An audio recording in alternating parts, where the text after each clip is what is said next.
everybody, I'm Cinnamon Cooney, your Art Sherpa, and today I'm going to show you a fun, cool technique with watercolor using rubbing alcohol. This is a rubbing alcohol resistant. We're going to make a bunch of really fun, funky dandelions. Let's jump right on in and get painting.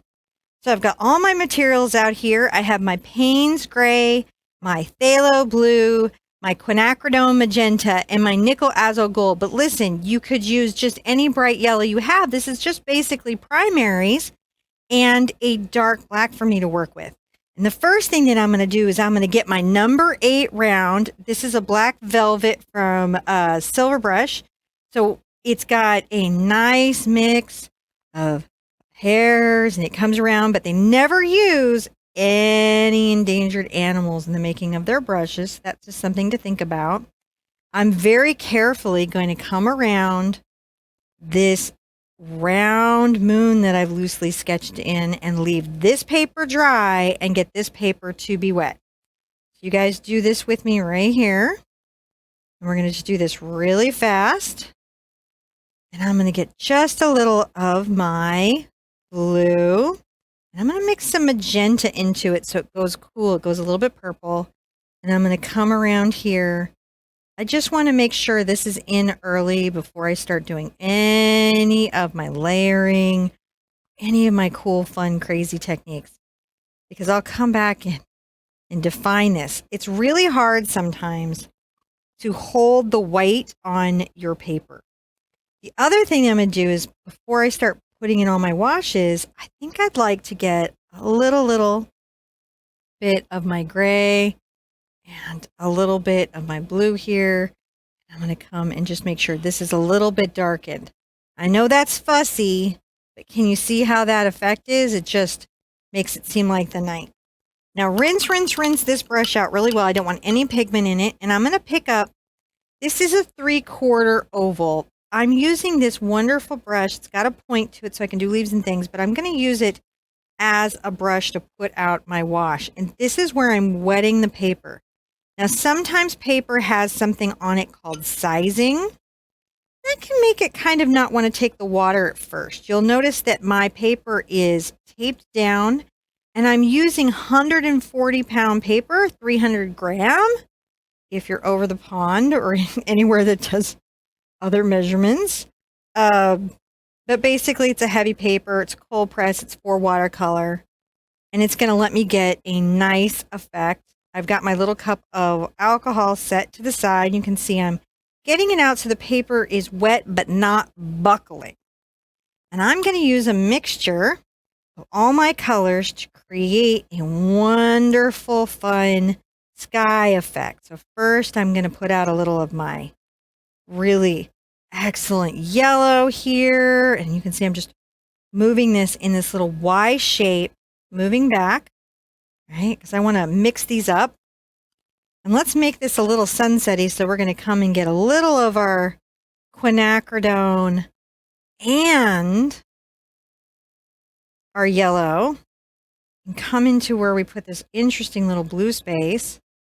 Isn't that a really dramatic effect? So now you're like, could be dusk, could be dawn. You know, we've still got this little fellow up here. I'm going to let this gray and mix together. And before I lose all of this, I'm going to come and get a lot of my blue. I'm going to come right to the bottom here. Just loosely with my 3/4. Look how loose it is. I'm just pushing out a little pigment. I can come get into my yellow with my blue. You'll remember from school, that just makes a nice little green, doesn't it? I'm working quickly here. I don't want you to panic. And I'm going to come up here very softly on the tip of my brush, and I'm going to just make these little strokes that are going to feel little like, you know, there's some grass, there's something afoot here. But they're light, aren't they? And I'm just working the tip. Look at the loose way I'm taking the stroke. Sometimes that's the hard part when you're new to watercolor, is getting everything in as quickly as maybe you might like. Blue there. Even get a little quinacridone because we're trying to be a little playful maybe about what time of day this is. Now, while this is all still like this, I'm going to rinse out my number 8 all the way. And I'm going to get my rubbing alcohol and I'm going to drop some. And that's going to be one of my little dandelions. And that's going to be some dandelions. There's some dandelions there. Can you see how the alcohol pushes the paint out? I'm going to kind of create these in an L shape. This is a type of compositional thinking. And I really like doing it this way. And everywhere I have a little drop, I might be implying that there's little dandelions. And what it's going to do is it pushes my pigment out a bit, doesn't it? And then as the paper dries, it'll get drier and drier. Making sure I got a nice big dandelion here. If you need to pick it up and not have so much on there, you can. I find that I will round this one out. This is my focused one. So he's a big boy. And I'm going to go ahead and splash a little bit of this into the sky, like there's little puffs or something that's traveling off. You have this sort of window of time that you can get the rubbing alcohol on there. And it's really, really good to allow this to dry completely. So let's do that, okay?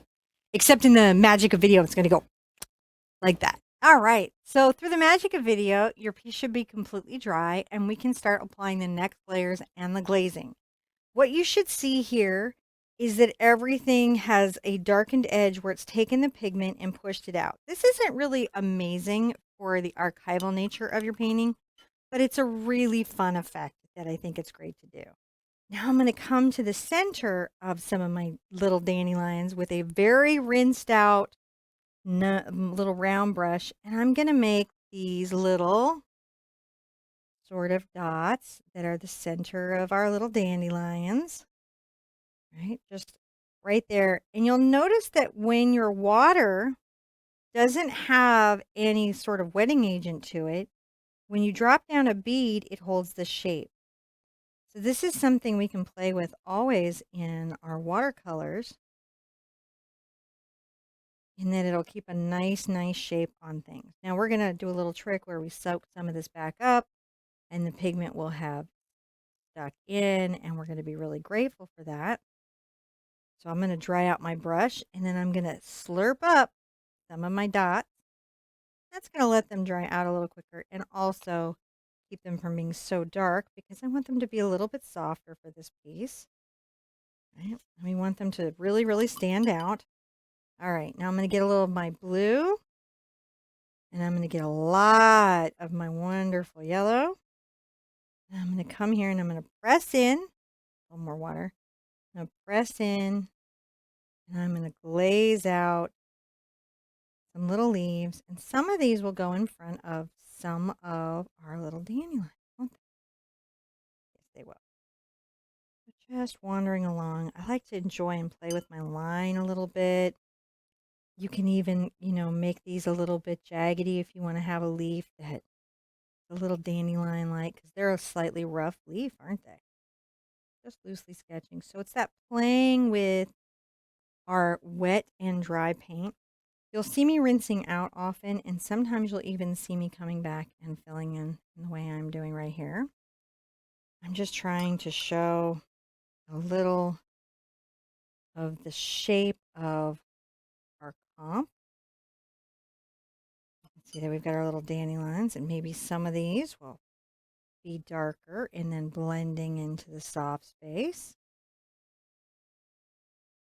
Remember, you can layer over, layer and layer.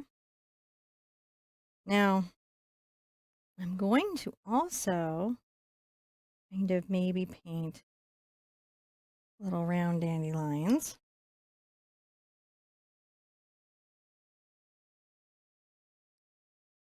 That are a little bit soft here. See how we did that?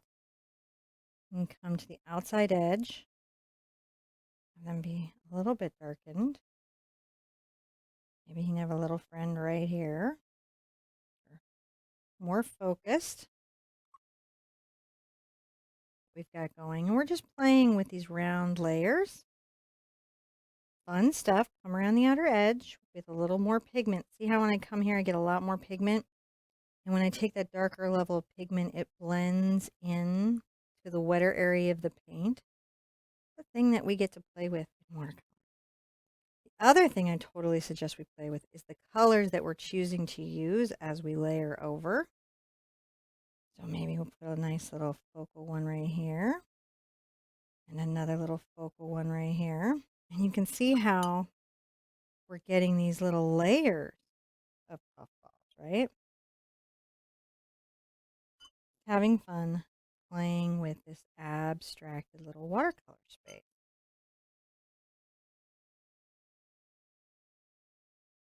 Keep adding a little ink to these.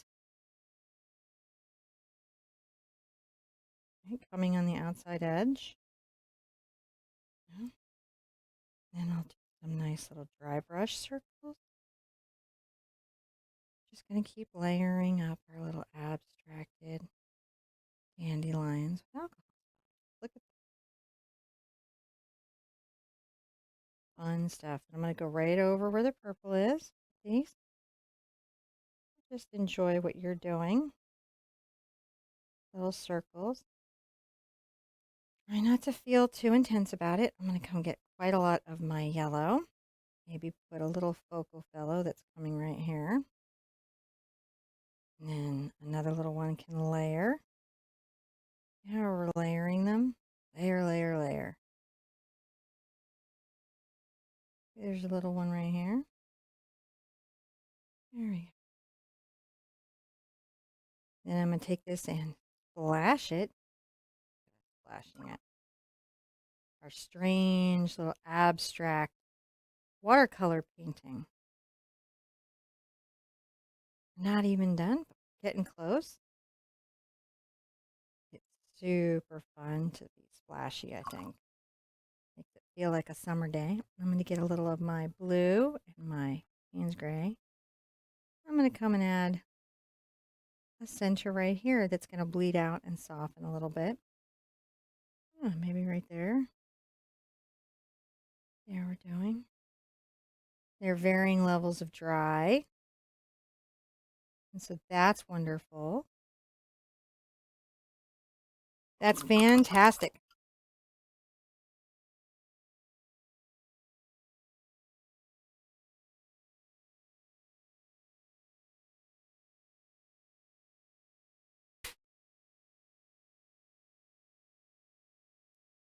So then as we're going forward, I'm going to get a little bit of my blue and my yellow, and I'm going to make a nice dark green. I'm going to go ahead and some little stems. Little stems. Maybe coming down from the center of all these little fun little plants, little wildflowers, these little dandelions. Here and there, picking little things. And then maybe I'll take a little line and wander around playfully. See how we're doing just on the tip? Playful wanders are really fun. I'm going to go ahead and get a little bit of my blue mixed into this.